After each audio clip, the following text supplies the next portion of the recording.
Hi hello കൂട്ടുകാരെ, അസ്സലാമു അലൈക്കും. ഇതില്ലേ നമ്മളെ ഓണത്തിൻ്റെ ആ ഒരു സമയത്ത് എടുത്ത വീഡിയോ കേട്ടോ. അപ്പോൾ ഈ വീഡിയോ എടുത്തിട്ട് അപ്ലോഡ് ചെയ്യാതെ ഇത് അങ്ങോട്ട് ഡിലീറ്റ് ചെയ്യാൻ കഴിയുന്നില്ല കേട്ടോ. അപ്പോൾ ഇത് എന്താണെന്ന് വെച്ചാൽ ഞങ്ങൾ അവിടെ ഒരു വൈറ്റ് ലൈൻ ക്ലബ്ബ് ഉണ്ട് കേട്ടോ.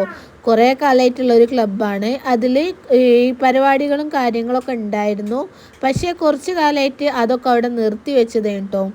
ഈ നോമ്പ് തുറണ്ടെങ്കിലും അതേപോലെ ഈ കലാപരിപാടികളും അങ്ങനെ എല്ലാം കൂടി ആയിട്ട് ഉണ്ടാവുന്ന ഒരു ഇതെങ്കിലും. പക്ഷേ ഇതെന്ത് ചെയ്ത് ഇപ്പം കുറേ കാലങ്ങൾക്ക് ശേഷമാണ് ഇപ്പം ഇതൊന്ന് സ്റ്റാർട്ടായത് കേട്ടോ. അപ്പോൾ ഇത് മീലാദ് ഫെസ്റ്റ് അതേപോലെ ഓണ പരിപാടി അങ്ങനെ രണ്ടും കൂടി ആയിട്ട് മിക്സ് ആക്കിയിട്ട് രണ്ടും കൂടി ചെയ്തതാണ് കേട്ടോ. ഈ ഒരു സമയത്ത് സദ്യ ഉണ്ടായിരുന്നു. സദ്യക്ക് ശേഷം കുറച്ച് ഓണത്തിൻ്റെ കുറച്ച് കലാപരിപാടികളും കൂടി സ്റ്റാർട്ട് ചെയ്തതാണ് കേട്ടോ, നടത്തിയതാണ്. അത് കുട്ടികൾക്കുണ്ടെങ്കിൽ അതേപോലെ വലിയ ആൾക്കാരതുണ്ടെങ്കിലും ബോയ്സിൻ്റെതുണ്ട് ഗേൾസിൻ്റെതുണ്ട് എല്ലാം കൂടി മിക്സ് ആക്കിയിട്ട് എല്ലാ പരിപാടികളും നടത്തിയിട്ടോ.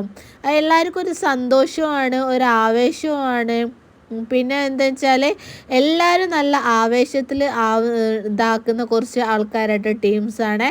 അങ്ങനെ എല്ലാവരും കൂടി ഒത്തുകൂടിയിട്ട് ഈ കസാലക്കളിയും അതേപോലെ അതിനുള്ള സമ്മാനദാനവും എല്ലാം നല്ല അടിപൊളിയായിട്ട് നല്ല രസമായിട്ടുണ്ടെങ്കിൽ കേട്ടോ. അത് കുറേ കാലത്തിന് ശേഷമാണ് ഇത് നടന്നതും, അതുകൊണ്ടാണ് എല്ലാവർക്കും ഇത്രയ്ക്ക് നല്ല സന്തോഷം കേട്ടോ. അങ്ങനത്തെ ഫസ്റ്റ് തന്നെ ചെറിയ കുട്ടികളായിട്ടുള്ള ടീമിൻ്റെ ചെയർ, മ്യൂസിക്കൽ ചെയർ കഴിഞ്ഞ് ഇത് രണ്ടാമത് കുറച്ചൊരു മിഡിലായിട്ടുള്ള ആൾക്കാരെ മ്യൂസിക്കൽ ചെയർ ആട്ടോ സ്റ്റാർട്ട് ചെയ്തത്.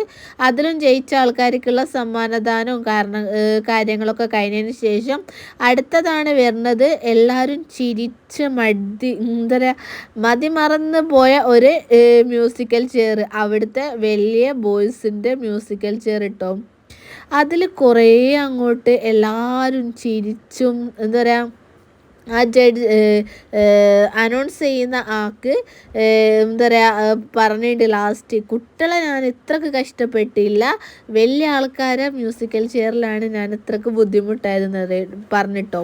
പക്ഷേ ഇതിൻ്റെ ഏറ്റവും വലിയ എന്താ പറയുക ഈ പരിപാടിയൊക്കെ രൂപീകരിച്ച് കൊണ്ടുപോകുന്ന ഒരാൾ ആരാന്ന് വെച്ചാൽ നമ്മളെ ജലീൽ കാക്കാണ്. ജലീൽ കാക്കൻ്റെ നേതൃത്വത്തിലാട്ടോ ഈ പരിപാടികളും കാര്യങ്ങളൊക്കെ നടക്കൽ. ജലീൽ കാക്കാണ് ഈ ഒരു സദ്യ കാര്യങ്ങളൊക്കെ ഒരുക്കാൻ വേണ്ടി ഏറ്റവും മുൻപന്തിയിൽ നിൽക്കലിട്ടോ.